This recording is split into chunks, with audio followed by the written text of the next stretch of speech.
Deep, presented by RTX.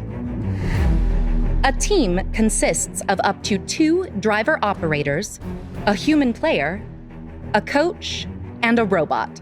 Each match is played with 4 randomly selected teams, 2 per alliance.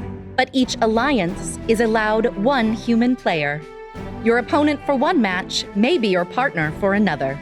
Robots must be built from materials specified in the competition manual and fit within an 18-inch sizing cube. But after the match starts, robots may expand, but may never horizontally exceed a 20 by 42-inch rectangle. The primary scoring element is a plastic sample, 1.5 square by 3.5 long. There are 20 samples for the Red Alliance, 20 for the Blue Alliance, and 40 Yellow Alliance neutral samples. Another game element is the clip. Each alliance has access to 20 clips. Human players may attach clips onto samples to create specimens. The game is played on a 12-foot square playing field with a foam tile floor and 1-foot high walls. A submersible structure is located in the center. Within the submersible are the barriers, low rungs, high rungs, low chambers, and high chambers. In opposite corners are low and high baskets. Below the baskets are the taped-off net zones. On the other corners are taped-off observation zones. On both sides of the submersible are the Ascent zones. Near the front and back walls are the taped-off red, blue, and Alliance neutral preset sample zones. April tags are located on the field walls to aid navigation. Blue and red Alliance areas are on the left and right sides of the field.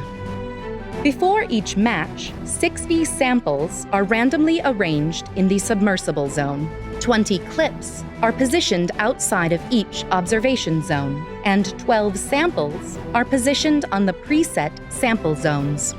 Teams place their robots on the field, touching the sidewalls.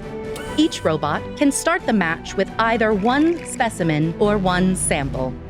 The field and players are now ready. The match begins with a 30-second autonomous period. During auto, robots may attempt to score using pre-programmed instructions and sensor inputs. Following auto is the 2-minute teleoperated period.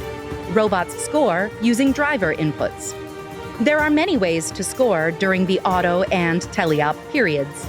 For example, scoring a sample into the net zone earns 2 points, and scoring a sample into the low basket earns 4 points, or 8 points for scoring into the high basket. Robots may bring Alliance-specific samples to the observation zone. Human players can attach clips to the samples, turning them into specimens. Scoring a specimen on the low chamber earns 6 points, or 10 points if scored on the high chamber. Sample colors may be neutral or Alliance-specific, but specimen colors must be Alliance-specific. The last 30 seconds of the teleop period is the endgame. Robots may continue scoring, but have protected access to their ascent zones. Each robot contacting the low rung earns 3 points.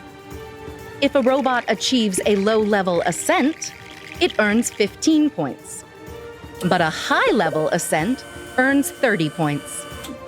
When the match ends, a robot parked in the observation zone earns 3 points.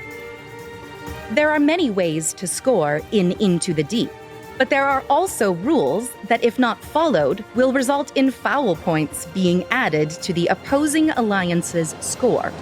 A robot cannot enter the observation zone if a human player is in that zone. Scoring elements may not be launched. During Endgame, robots may not interfere with other robots in their alliance's ascent zone. This has been a summary of this season's game, Into the Deep, presented by RTX. For complete rules, please read the competition manual and check the Q&A forum. And always remember the most important rule of the first tech challenge: gracious professionalism. Good luck, teams, and have a spectacular season.